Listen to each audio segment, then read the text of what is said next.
গৌৰৱ গগৈ ডাঙৰীয়া 11 তাৰিখে আকৌ মোক প্ৰশ্ন কৰিব 11 তাৰিখে গৌৰৱ গগৈ ডাঙৰীয়াকো আপোনালোকে সুধিব আৰু মোকো আপোনালোকে সুধিব এইবাৰ ধুবুৰী জিলা পৰিষদ ইউডিএফে গঠন কৰিব বৰপেটা জিলা পৰিষদ ইনশাআল্লাহ ইউডিএফে দখল কৰিব মানকাছাৰ শালমাৰা জিলা পৰিষদ ইউডিএফে আমি দখল কৰিব গৈ আছোঁ গোৱালপাৰা দৰং নগাঁও মৰিগাঁও বঙাইগাঁৱত আমি শক্তিশালী ভূমিকা পালন কৰিম এইকেইখন জিলা পৰিষদতো কংগ্ৰেছটো মই দেখা নাই আপাৰ আসামতো গোটেই বিজেপিক এৰি দিছে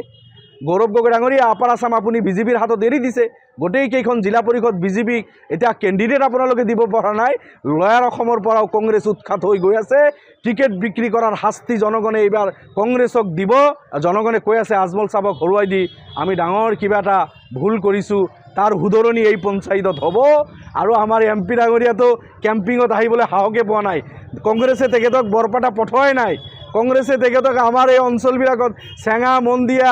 আৰু বেতবাৰীত ৰকিবুল হুছেইন ডাঙৰীয়া অহাই নাই তেখেতে আহিলে নাজানো কংগ্ৰেছৰ কি ভয় তো এই এটা দুৰৱস্থা কংগ্ৰেছৰ হৈছে গতিকে গগৈ ডাঙৰীয়া আপুনি 11 তাৰিখে আকৌ ষ্টেটমেণ্ট দিব যে আপোনালোকৰ কি দুৰৱস্থা হৈছে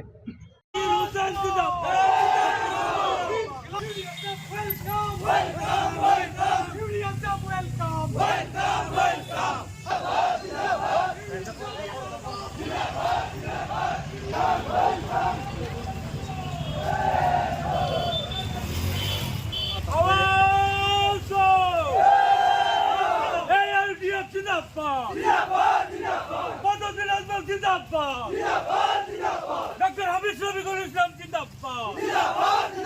Khondakar Zakir Hussain Zindabad. Zindabad. Salat Chabi Zindabad. এখানে হাতে দেবো এই ইউডিএফ জিন্দাবাদ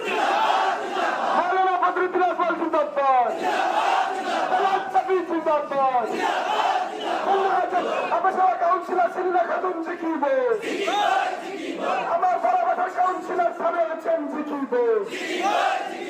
আবুল কাউন্সিলর রবিকুল ভাই রুক্ষু জিকিব এই ইউডিএফ জিকিব বদরুদ্দিন আজমল জিকিব ডক্টর হাফিজ শফিকুল ইসলাম জিকিব সালাত চাবি জিকিব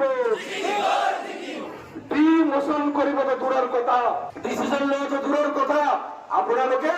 লাখ লাখ সংখ্যালঘু মুছলমানৰ নামত আপোনাৰ পিতৃৰ সময়ত তিল উঠাই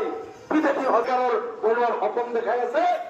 সৰকাৰ আপোনালোকে বনাল যিকোনো খবৰৰ বাবে যোগাযোগ কৰক 7099017330 লগতে 7099017110 নম্বৰত